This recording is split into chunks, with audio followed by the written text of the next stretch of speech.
सबको बहुत बहुत नमस्कार। आशा है आप सब अपने मोबाइल के सामने आ गए होंगे। आज ज्वर के बारे में ही चर्चा करेंगे। कल भी ज्वर के बारे में चर्चा करी थी और नेक्स्ट एक और व्याख्यान ज्वर से ही संबंधित होगा। आइए कुछ प्रश्नों के उत्तर समझ लेते हैं। डॉक्टर नीतू अग्रवाल जी ने जैन थैलेस्मा स्पॉट्स के बारे में पूछा है। ये येलोइश डिपॉजिट्स हो जाते हैं आँखों के चारों तरफ, येलोइश स्पॉट होते हैं और ये जब रक्त में कोलेस्ट्रॉल और ट्राइग्लिसराइड इसकी मात्रा अधिक हो जाती है तो इस प्रकार के येलोइश डिपॉजिट्स आँखों के चारों तरफ जमा हो जाते हैं। ये प्रायः हार्मलेस होते हैं, पेनलेस होते हैं, इसमें कोई तकलीफ़ पेशेंट को होती नहीं है। लेकिन चूँकि आँखों के चारों तरफ स्पॉट होते हैं तो देखने में अच्छा नहीं लगता है। इसमें निश्चित रूप से ट्राइग्लिसराइड कोलेस्ट्रॉल कम करने की चिकित्सा हमको करनी चाहिए। ख़ास तौर से मेदोहर चिकित्सा, हाइपरलिपिडीमिया की चिकित्सा जो हम करते हैं वो करना चाहिए। निश्चित रूप से पहले शोधन कराएं, भवन विरेचन जरूर कराएं। इसमें शोधन करने के बाद निरूह बस्ती, तीक्ष्ण बस्ती देवें, निरूह बस्ती, जिससे जो फैटी सब्सटेंस है वो बाहर निकल जाए। इसके लिए लेखन बस्ती सर्वश्रेष्ठ है। लेखन बस्ती के बारे में मैं कई बार बता चुका हूँ। उसमें त्रिफला, विडंग, गिलोय 30-30 ग्राम लेकर के क्वाथ बना लीजिए 300 ml और इसमें यवक्षार, सेंधभारी तैल, शुद्ध काशीस, शुद्ध शिलाजीत 500 मिलीग्राम, शुद्ध काशीस 250 या 500 मिलीग्राम मिला करके बस्ती दें। इससे लिपिड्स कम होंगे और स्पॉट भी जाते रहेंगे। इसके बाद एक योग आप नोट कर लें। पिप्पली, गिलोय और वायुविडंग। गिलोय 100 ग्राम, वायुविडंग 50 ग्राम और 25 ग्राम पिप्पली, इसका बारीक चूर्ण बना लें और एक एक चम्मच दिन में 2 या 3 बार गर्म पानी के साथ सेवन कराएं। इसके अलावा मेदोहर गुग्गुलू या त्रयोदशांग गुग्गुलू दिन में 2 या 3 बार दें और पथ्य पर विशेष ध्यान दें। कार्बोहाइड्रेट्स, फैट्स बिल्कुल बंद कर दें। हल्का फुल्का खाना खाएं। व्यायाम या योग जो भी वो करते हो वो भी नित्य प्रति करें। कैलोरी इकट्ठी ज़्यादा नहीं होनी चाहिए, इतना ध्यान देने की आवश्यकता है। डॉक्टर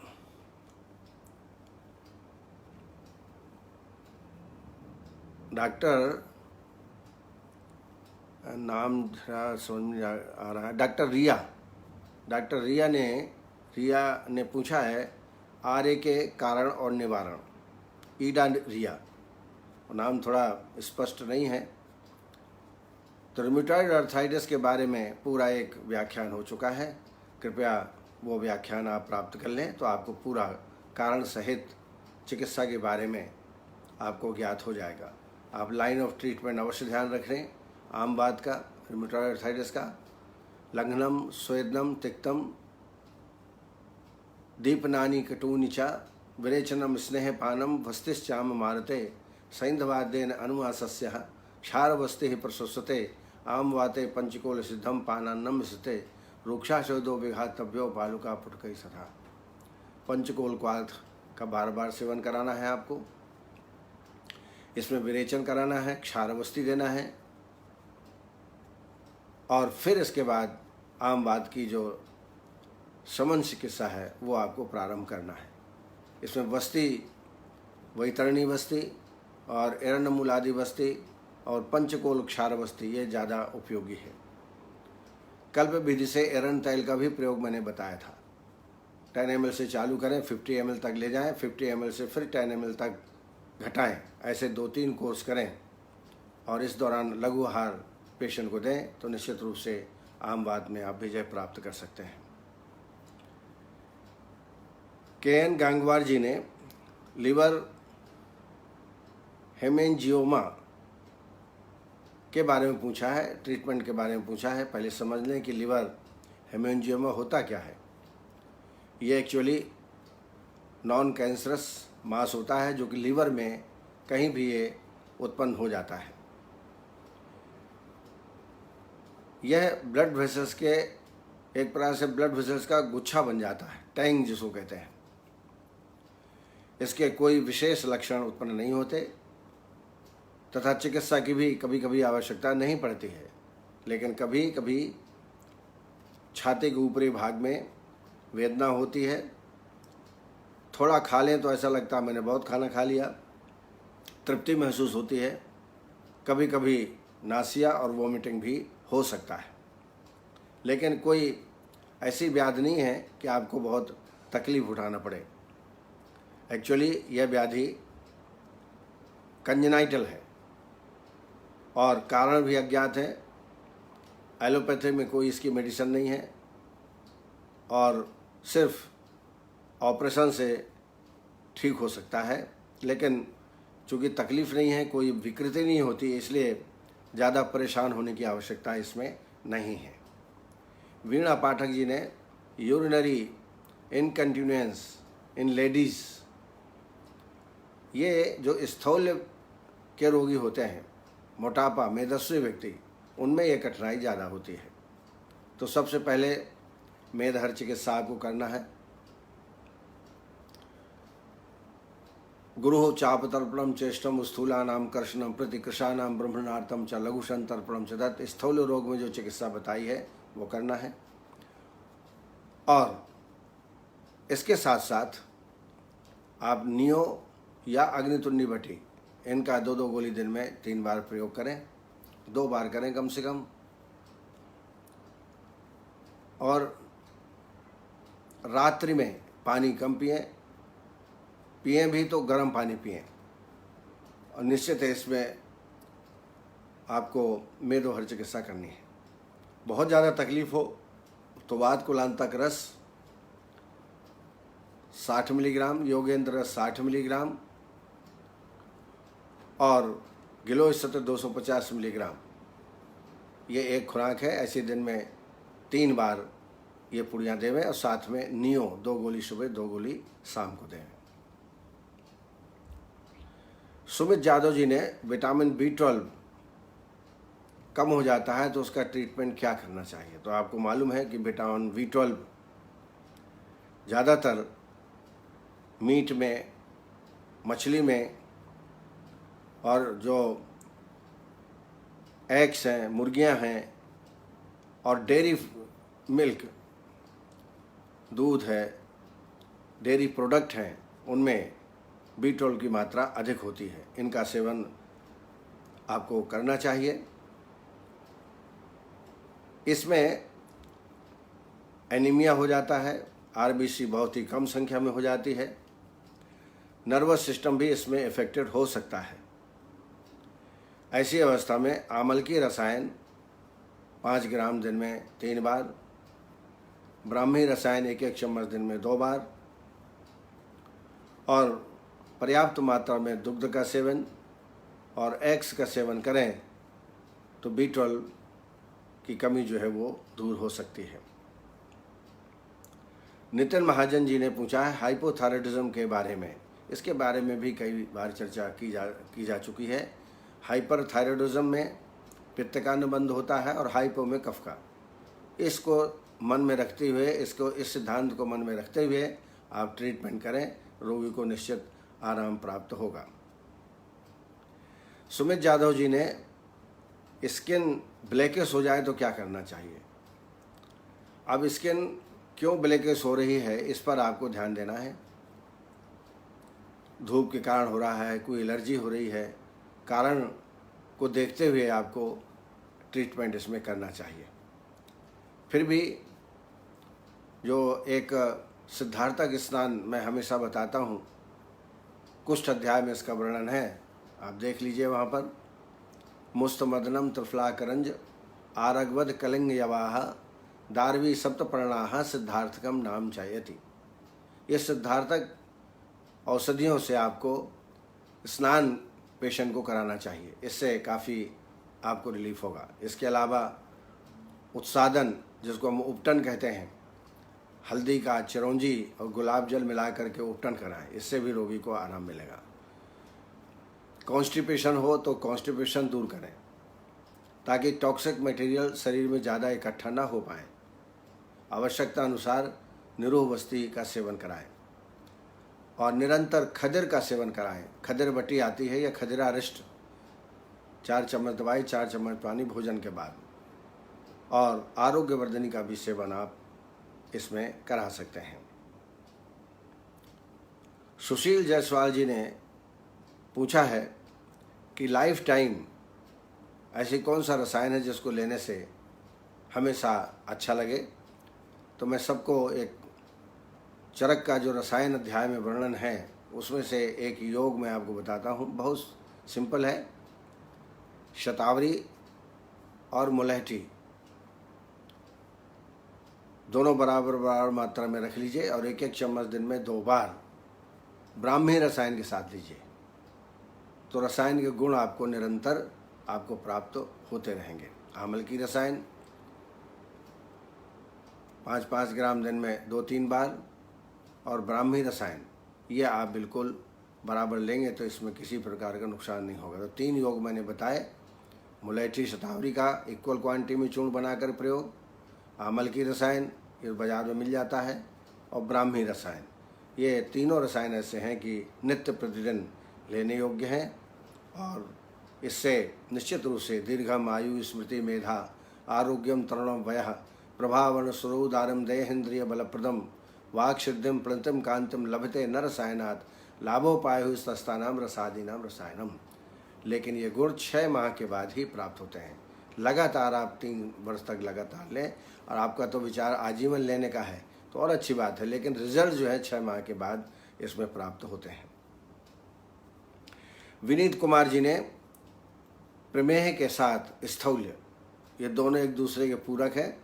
स्थौल्य व्यक्ति को प्रमेह जल्दी होता है, तो दोनों को आपको चिकित्सा साथ में करनी है।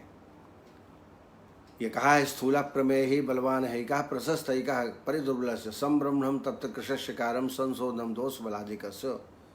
स्थौल्य रोगी है और प्रमेय है तो निश्चित रूप में संशोधन का कार्य करना चाहिए। इसमें वमन, विरेचन और निरूह वस्ती, निरूह वस्ती में एक प्रमेहग्न वस्ती है, इसका भी मैं आपको प्रमेह के अंतर्गत आपको बता चुका हूँ। इनका प्रयोग आप करें, साथ में प्रमेह का और मेद का दोनों एक साथ ट्रीटमेंट करें। लेखन वस्ती लगाएं, लेखन वस्ती में मेद कम होता है तो उससे प्रमेह भी कम होगा। और अन्य जो मेरे योग है जो मैं हमेशा बताता हूँ, त्रिफला चूर्ण, वायुविडंग और गिलोय, इनका बराबर बराबर मात्रा में 1-1 चम्मच दिन में 2-3 बार इसका सेवन करें, इससे निश्चित है रोगी को लाभ प्राप्त होगा। प्रमेह ज़्यादा मात्रा में हो तो बसंत कुसुमाकर 125 मिलीग्राम, शिलाज इत्यादि लौह 250 मिलीग्राम दिन में 2 बार करेले के रस से अनुपान के रूप में इसका सेवन कराएं। इसमें प्रमेह में भी लाभ होगा और स्थूलता में भी लाभ प्राप्त होगा। राजेंद्र सिंह जी ने अर्ली डिस्चार्ज और इरेक्टाइल डिस्फंक्शन की चिकित्सा के बारे में पूछा है। निश्चित रूप से इसमें उत्तर वस्ती का प्रयोग बहुत बढ़िया है। निरूह के रूप में आप 2 औषधियाँ हैं जिनका आपको प्रयोग करना है, गंभारी और कुटज, इनकी निरूह देवें, और अनुवासन वस्ती दशमूल तैल या त्रिव्रत से सिद्धित तिली तैल, मात्रा इसकी 40 ml से ज़्यादा नहीं होना चाहिए। और उत्तर वस्ती प्रत्येक तीसरे दिन देना, आज दिया तो 2 दिन मत दीजिए, फिर तीसरे दिन दे दीजिए। एक तरीका ये है। दूसरा तरीका है कि लगातार 3 दिन तक दीजिए और 3 दिन फिर रेस्ट कराइए, फिर 3 दिन दीजिए और 3 दिन रेस्ट कराइए। ऐसे 3 या 4 कोर्स आप इसमें दे सकते हैं। इसके अलावा ब्राह्मणी गुटका जो मैं अपने कार्यकाल में मैंने खुद बनवाई थी। आप भी, क्योंकि आप चिकित्सक हैं, चरक बाजीकरण अध्याय में ब्राह्मणी गुटिका है, उसको वानरी गुटिका भी कहा जाता है, वो आप निर्माण करवा लें तो दोनों जो आप डिसीज़ बता रहे हैं दोनों में ये लाभ करेगा। उसके बाद कौच पाक 1-1 चम्मच दिन में 2-3 बार आप इसका सेवन कराएं, इससे भी इरेक्टाइल फंक्शन में रोगी को आराम मिलेगा। इसके अलावा अश्वगंधा के योग, इनका भी सेवन आप कराएं पेशेंट को। डॉक्टर KN गांगवार जी ने हाइपरटेंशन में रक्त मोक्षण से लाभ हुआ कि नहीं। निश्चित रूप से हाइपरटेंशन में रक्त का दबाव बढ़ जाता है, क्योंकि वेसल्स में, आर्टरीज में संकोच हो जाता है ऑस्टियोथेरोस्क्लेरोसिस के कारण,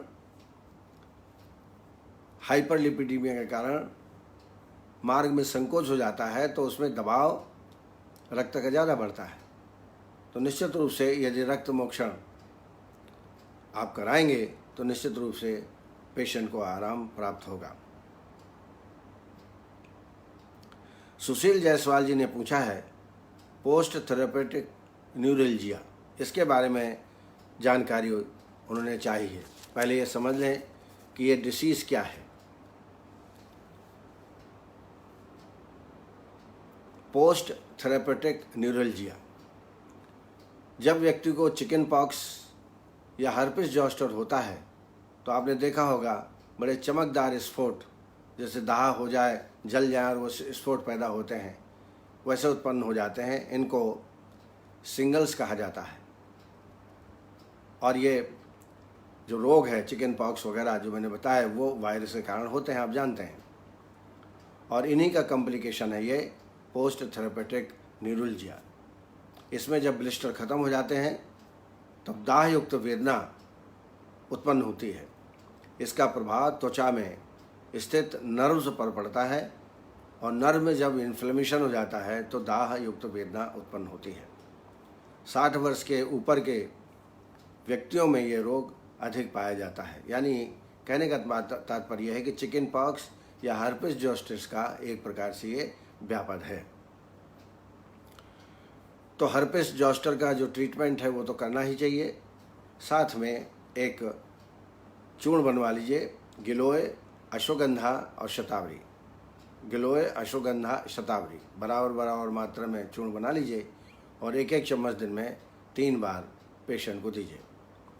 और उस स्पॉट में जहाँ पर दाह और वेदना हो रही है वहाँ पर दशांग लेप को लगाएं। दशांग लेप 20 ग्राम ले लें, आधा कप दूध और 1 चम्मच शुद्ध घी, ये मिला करके दशांग लेप तैयार कर लें और इसका लेपन करें। इससे आपको निश्चित रूप से लाभ प्राप्त होगा। मृत्युंजय तिवारी जी ने वातरक्त के लक्षण और चिकित्सा के बारे में पूछा है। वातरक्त का पूरा व्याख्यान हो चुका है। आप YouTube से या डॉक्टर नवीन जोशी से आप आग्रह करके आप लिंक प्राप्त करके इसका आप अवलोकन कर लें, उसमें डिटेल में आपको जानकारी मिल जाएगी। अभिनव सिंह, इन्होंने तमक श्वास में वेग आने पर नस्यकर्म करना चाहिए क्या?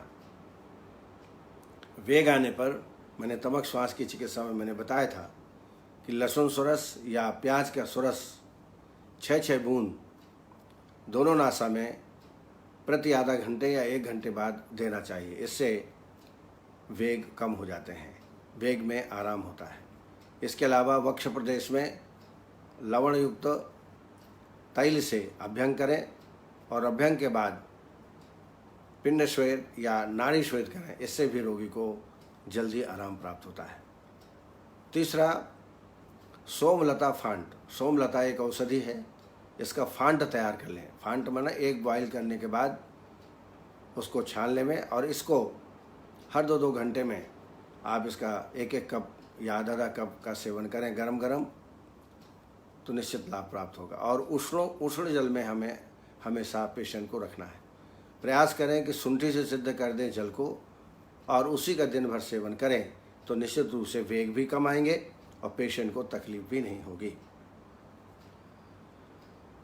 डॉक्टर अमनदीप अमन का प्रश्न है, बच्चों में जो ऑटिज्म हो जाता है उसका क्या ट्रीटमेंट है? तो आप जानते हैं बच्चों में ऑटिज्म या असाध्य व्याधि है, कंजेनाइटल प्रॉब्लम है। ऐसा बच्चा कम्युनिकेशन करने में समर्थ नहीं होता, डिफ़िकल्टी विद सोशल कम्युनिकेशंस और रिपीटेटिव बिहेवियर होता है, स्पीच डायलेट हो जाती है, बोलना बहुत उम्र के बाद 10 साल 15 साल बाद थोड़ा थोड़ा बोल पाता है, और गुस्सा भी ऐसे पेशेंट को बहुत आता है, वॉइस में भी चेंज हो जाता है और साउंड के प्रति बहुत सेंसिटिव रहता है। ये लक्षण ऑटिज्म में प्राप्त होते हैं। ये मैंने पहले बताया, असाध्य व्याधि है, हार्मोनल डिफेक्ट है, कंजेनाइटल डिफेक्ट है, फिर भी रसायन चिकित्सा इसमें लाभ कर सकती है। अगर पेशेंट तैयार है तो शिरोधारा का सेवन भी कराएं। इसके अलावा रसायन, जैसे मैं हमेशा ब्राह्मी रसायन की वकालत करता हूँ, ब्राह्मी रसायन, आमल की रसायन आदि का भी इस पेशेंट में सेवन कराएं। लेकिन ये समझ लें कि ये ठीक होने वाला नहीं है, असाध्य व्याधि है। इस कार्यक्रम को सफल बना रहे हैं हमारे प्रिय डॉक्टर विष्णु हारित, वरिष्ठ डॉक्टर वैद्य अमर शुक्ला जी, विक्रम सिंह जी मीना जी, विनोद गुप्ता जी, पवन राणा जी, दिनेश यादव जी, बहुत उद्भट विद्वान है ये, बेसिक प्रिंसिपल के, पवन राणा जी, जितेंद्र वर्मा जी, विनीत कुमार जी, आर इंडिया जी।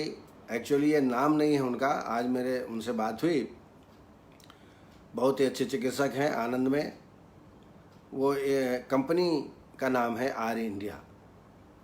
आशुतोष कुमार जी, आकाश ठक्कर जी, प्रीति मिश्रा जी, संदीप सिंह जी, पवन जोगी जी, हरिओम कुलशेष जी, गिरिराज प्रसाद जी, डॉक्टर पंकज कुमार सक्सेना जी, अरुण सेठी जी, विकास विश्वकर्मा जी, अरुण वर्मा जी, योगेश महाजन जी, उत्कर्ष वर्मा जी, मृत्युंजय तिवारी जी, विष्णु हारित, नीतू अग्रवाल, राजेंद्र कुंद्रा जी, नीरज कश्यप जी, नवीन उपाध्याय जी, रीना शर्मा जी, कमलेश विश्वास जी, माधव मिश्रा जी, रविराज कोंकाणी और विनय मित्तल, और भी बहुत सारे चिकित्सक हैं जो इस कार्यक्रम को देख रहे हैं और लाभान्वित भी हो रहे हैं। अब आइए, कल हमने ज्वर के बारे में चर्चा की थी, उसकी चिकित्सा के बारे में, जो दोषानुसार चिकित्सा है, वातज, पित्तज, कफज, सन्निपातज, इसमें मैंने रस औषधियों का उल्लेख किया था। बाकी सभी ज्वरों में, चाहे वातज, पित्तज, कफज, सन्निपातज ज्वर हो, उनमें संजीवनी बटी, सौभाग्यवटी, संशमनी बटी और विस्तुंदुक बटी, इतनी बटी हैं। योग्यतानुसार पेशेंट को लक्षणानुसार ये बटियां भी साथ साथ में रस औषधियों के साथ देना चाहिए। इसके अलावा सुदर्शन चूर्ण, पंचकोल चूर्ण, सीतोपलादि चूर्ण और लवंगादि चूर्ण, ये सब ज्वरहर हैं। इनको भी दोष अनुबंध के आधार पे इनका प्रयोग आप कर सकते हैं। आसोअरिष्ट में क्वाथ में अमृताष्टक क्वाथ, पटोल पंचक क्वाथ, गुरुच्यादि क्वाथ और अमृतारिष्ट, ये भी बड़े उपयोगी औषधियाँ हैं। इनका भी आप अदल बदल करके इनका प्रयोग आप करें ज्वर की अवस्था में। अब आइए आगंतुक ज्वर। कल हमने दोषानुसार ज्वरों का उल्लेख किया था। आगंतुक ज्वर 4 प्रकार का होता है, अभिघातज, अभिसंगज और अभिचारज। ये 4 प्रकार का होता है। अभिघात अभिचाराभ्याम अभिचार अभिसंगजः आगंतुजो जायते दोषैः यथा सुमताम विभावेत। आइए लक्षणों का ज्ञान कर लें। अभिघातज में वेदना, शोथ, विवरणता, रक्तस्राव कभी कभी हो सकता है और ज्वर तो होगा ही। ये अभिघातज ज्वर के लक्षण हैं। अभिसंगत ज्वर के लक्षणों में शरीर में श्वेतता, बार बार अतिसार हो जाना, मूर्छा, चित्त का विभ्रंश हो जाना, कभी कभी प्रलाप और कंपन, ये लक्षण अभिसंगज में प्राप्त होते हैं। अभिचारज में देवता, गुरु, ब्राह्मण आदि का अपमान करने से वो जो श्राप देते हैं उसके कारण जो ज्वर उत्पन्न होता है उसको बोलते हैं अभिचारज। इसमें आगंतुज ज्वरों में जो चिकित्सा हम रस औषधियों से करते हैं उसमें कस्तूरी भैरव रस 125 मिलीग्राम, अमृता सत्व 250 मिलीग्राम, विषम ज्वर हरलौह 125 मिलीग्राम और ब्राह्मी बटी 1 गोली, ये एक मात्रा है। कस्तूरी भैरव 125, अमृता सत्व 250 मिलीग्राम, ब्राह्मी बटी 2 और विषम ज्वर हरलौह 250 मिलीग्राम। इनको पुड़ियाँ बना दें। यह एक खुराक हुई। ऐसे 2 या 3 बार या 4 बार आप रोग की अवस्था अनुसार इसका सेवन शहद के साथ कराएं। देवदर्वादिक्वाथ, गुड़ुच्यादिक्वाथ, इनका प्रयोग निरंतर करते रहना चाहिए। और रोगी में बहुत जलन होती है, दाह होता है, ऐसी अवस्था में शतदौत घृत आभ्यंतर स्नेहपान 2 चम्मच भोजन के काल में, दोपहर को और शाम को दोनों टाइम शतदौत घृत का उपयोग करें। ये न मिले तो पंचतिक्त घृत का भी सेवन हम कर सकते हैं। ज्वर की अवस्था में कभी कभी यकृत और प्लीहा की वृद्धि पाई जाती है। ऐसी अवस्था में यकृत प्लीहारी लौह, शोथारी लौह और यवक क्षार, यकृत प्लीहारी लौह 250 मिलीग्राम, शोथारी लौह 250 मिलीग्राम, यवक क्षार 250 मिलीग्राम, इनको शहद के साथ 2 या 3 बार इनका सेवन कराएं। इसके बाद आसो अरिष्ट में रोहितकारिष्ट और भूनिम्बादिक्वाथ, रोहितकारिष्ट 4 चम्मच, भूनिम्बादिक्वाथ 4 चम्मच, 8 चम्मच पानी, भोजन के बाद दोनों टाइम इसका सेवन आपको करना है। इसके अलावा आरोग्यवर्धनी बटी 2 गोली सुबह और 2 गोली शाम को। तो इसमें यकृत प्लीहा अगर बढ़ गया हो तो ये चिकित्सा आपको करना है। एक ज्वर होता है जो बड़ा प्रसिद्ध है, बहुत लोगों को हो जाता है, जिसको बोलते हैं पुनरावर्तक ज्वर। ज्वर ठीक हो गया लेकिन फिर भी आप अहित आहार विहार का सेवन करते हैं तो पुनः पुनः लौटकर जो ज्वर आता है उसको पुनरावर्तक ज्वर कहते हैं। अधिक दिन तक ये रहता है और इसको गाँव में कहते हैं कि भाई हड्डी बुखार हो गया है। और वाकई ये धातुगत ज्वर है एक प्रकार का। इसमें मंदत ज्वर पाया जाता है और शरीर बड़ा कमज़ोर हो जाता है, भूख बिल्कुल कम हो जाती है। असंजात बलो यस्तु ज्वर मुक्त सेवते वर्जम एतत् नरस्य पुनरावर्तकम ज्वरः दुहर्ते शुचा दोषेषु यस्य वा विनिवर्तते स्वल्पेन अभिविचारे तस्य व्यावर्ते पुनः। ये पुनरावर्तक के लक्षण हैं। चिकित्सा के लिए इसमें यापन वस्ती मृदु शोधन करा करके यापन वस्ती देना चाहिए। यापन मीन्स रसायन वस्ती, जिसमें अश्वगंधा, शतावरी, मुलैठी आदि का संयोग हो, ऐसी आप यापन वस्ती का सेवन कराएं। लेकिन उसके पहले मृदु शोधन करा देना चाहिए। मृदुभी शोधन शुद्धि यापनो वस्तु हिताः हिताश लघो यूषा जांगल आमश जारसाह। फिर बल्य आहार पेशेंट में देना चाहिए जो सुपाच्य हो। और इसके अलावा एक किरातिक्तादि क्वाथ, ये बहुत ही उपयोगी क्वाथ है। जहाँ आपको समझ में नहीं आए कि ज्वर किस कारण से हुआ है तो किरातिक्तादि काढ़े का सेवन आप कराएं। किराद तिक्तम तिक्ता मुस्ता परपट को अमता घ्रांति पीतानी चाभ्यास्यात पुनरावर्तक में ज्वर। मैंने ऐसे कई पेशेंट ठीक किए हैं जिनको 3-3 साल से 2-2 साल से मंदत ज्वर रहता है। पेशेंट को भूख कम लगती है, कमज़ोर निरंतर हो जाता है, तमाम एंटीबायोटिक ले चुके ठीक नहीं हुआ, लेकिन इस किरातिक्तादि काढ़े से बहुत लाभ प्राप्त होता है। इसमें चरायता, कुटकी, मुस्तक, परपट और गिलो, ये 4 औषधियाँ हैं। इनको योग उठ करके और 4 चम्मच दवा, 4 कप पानी, 1 कप बचे तब तक पकाइए। ऐसा 1 कप खाली पेट में सुबह और शाम को इसका सेवन कराएं। आप देखेंगे आपको 11 दिन 21 दिन के अंदर ही परिणाम आपको प्राप्त होना प्रारंभ हो जाएंगे।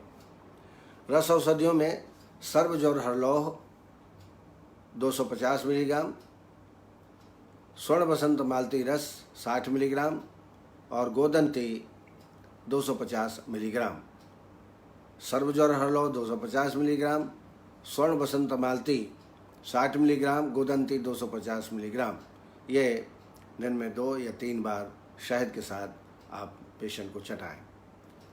इसके अलावा संजीवनी बट्टी का प्रयोग 2 गोली सुबह शाम आप कर सकते हैं। और एक अनुभूति योग बताऊं आपको, हरित की चूर्ण 10 ग्राम उष्ण दुग्ध के साथ रात्रि में सोते टाइम दे दीजिए। इससे मोशन होगा, पित्त बाहर निकलेगा और इस रोग में निश्चित रूप से आपको आराम प्राप्त होगा।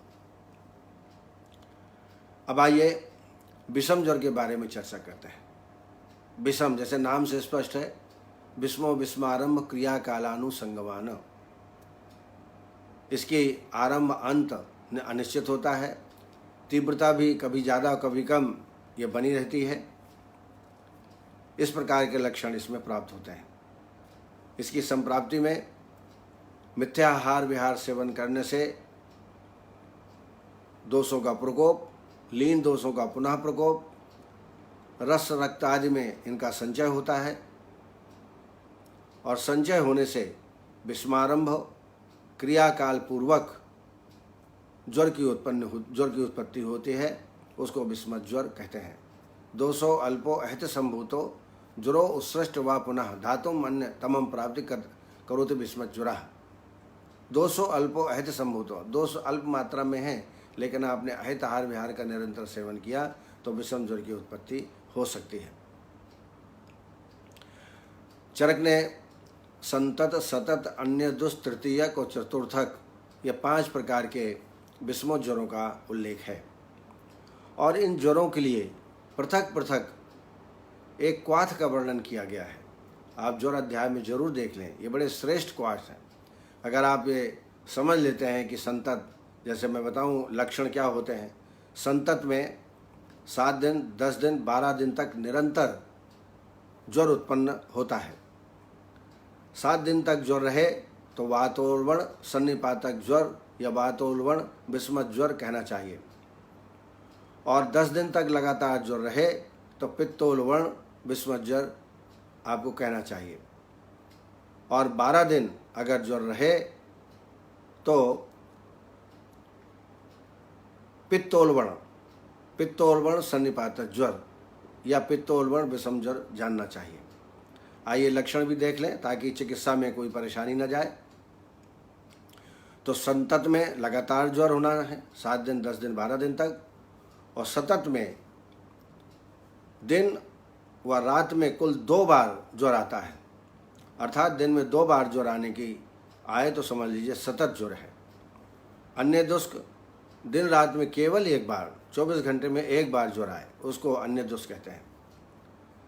तृतीयक ज्वर 1 दिन छोड़कर आने वाला ज्वर, अर्थात प्रत्येक तीसरे दिन ज्वर आए तो उसको तृतीयक कहते हैं।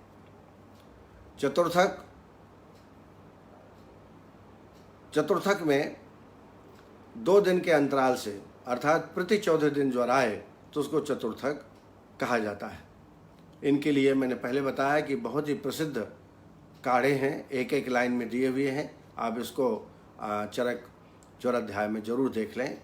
कलिंगाह पटोल सपत कटुकरोहिणी, पटोलः सारिवा मुस्तम पाठा कटुकरोहिणी, निम्बा पटोल स्त्रिफला मृदिका मुस्तमस्तकौ, किरातिक्तम अमृत चंदनम विश्वभेजम, गुरुच्यामलकम मुस्तम अर्धश्लोक समापना, कषाया सम्यंतयसु पंच पंच विधान जुरान। बहुत ही श्रेष्ठ काढ़े हैं, आप इनका प्रयोग करके देखें, निश्चित रूप से आपको लाभ प्राप्त होगा। औषधि के संदर्भ में अगर आगंतुक कोई कारण दिख रहे हों, भूत प्रेत जैसे, ऐसी अवस्था में आगंतुक जन में सत्वा वजह चिकित्सा, बलि होम आदि की चिकित्सा रोगी में करना चाहिए। औषधियों में विषम ज्वरांतक लौह 250 मिलीग्राम, गोदंती 250 मिलीग्राम, महाज्वरांकुश 125 मिलीग्राम। फिर से मैं रिपीट करता हूँ, विषम ज्वरांतक 250 मिलीग्राम, गोदंती 250 मिलीग्राम और महाज्वरांकुश 125 मिलीग्राम। ऐसे दिन में 2 या 3 बार शहद के साथ इसको चटाएं। दूसरा एक योग और है, सर्वज्वर हरलौह 250 मिलीग्राम, गोदंती 250 मिलीग्राम और गिलोय सत्तर 250 मिलीग्राम। ऐसे दिन में 3 या 4 बार जैसे रोगी की अवस्था हो उस अनुसार से आप प्रयोग कर सकते हैं। इसके अलावा ज्वरग्नि बटी, संजीवनी बटी, सुदर्शन चूर्ण, पटोल आदि क्वाथ, निम्ब आदि क्वाथ और किरातिक्ता आदि क्वाथ, इनका युक्तिपूर्वक आप प्रयोग करें। निश्चित रूप से रोगी को आप लाभान्वित कर पाएंगे। इसके अलावा कुछ और प्रयोग हैं छोटे छोटे। त्रिफला 5 ग्राम और गुड़ 5 ग्राम दोनों को मिला करके सुबह शाम खाली पेट 21 दिन तक लगातार देवें। त्रिफला 5 ग्राम, गुड़ 5 ग्राम, दिन में 2 बार खाली पेट में 21 दिन तक। कृष्ण जीरक, 2 प्रकार के जीरा होते हैं, स्याह जीरा और श्वेत जीरा। श्वेत जीरा जो हम लोग खाने में प्रयोग करते हैं, कृष्ण जीरा जो होता है वो औषधियों में प्रयोग किया जाता है। तो कृष्ण जीरा 5 ग्राम और गुड़ 5 ग्राम, जीरा को पीस लीजिए और गुड़ के साथ खाली पेट में दोनों टाइम आप 20-21 दिन तक सेवन करें। दूसरा एक योग और है, अनुभूत लहसुन का रस 5 ml और घृत 5 ml 5 ml, ये भी सुबह शाम आप देवें 21 दिन तक, निश्चित रूप से लाभ प्राप्त होगा। काली तुलसी का काढ़ा, ये भी बड़ा उपयोगी है। काली तुलसी मिल जाए, उसका काढ़ा दिन में 2 बार दीजिए तो विषम ज्वर शांत होता है।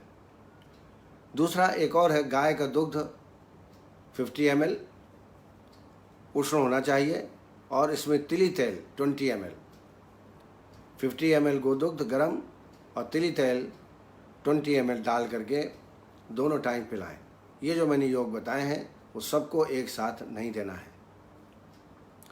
आप इनका प्रयोग करके देखेंगे तो निश्चित रूप से आश्चर्यजनक लाभ आपको प्राप्त होंगे।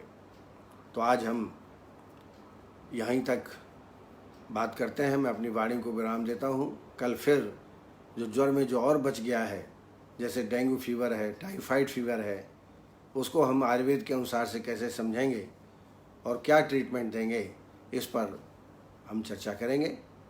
आपने ध्यानपूर्वक सुना, उसके लिए बहुत बहुत धन्यवाद। नमस्कार। कल हम फिर मिलेंगे। कल वमन पर वेबिनार है, इसलिए वमन से संबंधित क्वेश्चन पूछें तो अच्छा लगेगा और क्वेश्चन गंभीर होना चाहिए। ऐसा लगे कि वाकई आप पंचकर्म करते हैं और जो कार्य करता है उसी को दिक्कत आती है और वही उन्हीं को प्रश्न उपस्थित होते हैं। दूसरा एक और मैं आपको निवेदन करना चाहूँगा कि जिस रोग पर हम चर्चा करते हैं उस रोग से संबंधित कोई प्रश्न नहीं आते हैं, जबकि कायदे से जो हमने व्याख्यान दिया उसमें यदि कोई शंका है पहले आप उसको क्लियर करना चाहिए और फिर अन्य जो आपके मन में है, जो रोग के बारे में आप पूछते हैं, मुझे बड़ा अच्छा लगता है। मुझे भी ज्ञान की वृद्धि होती है और आपसे हम जुड़े हुए हैं इस व्याख्यान के माध्यम से। चलिए फिर से मैं नमस्कार करता हूँ। नमस्कार।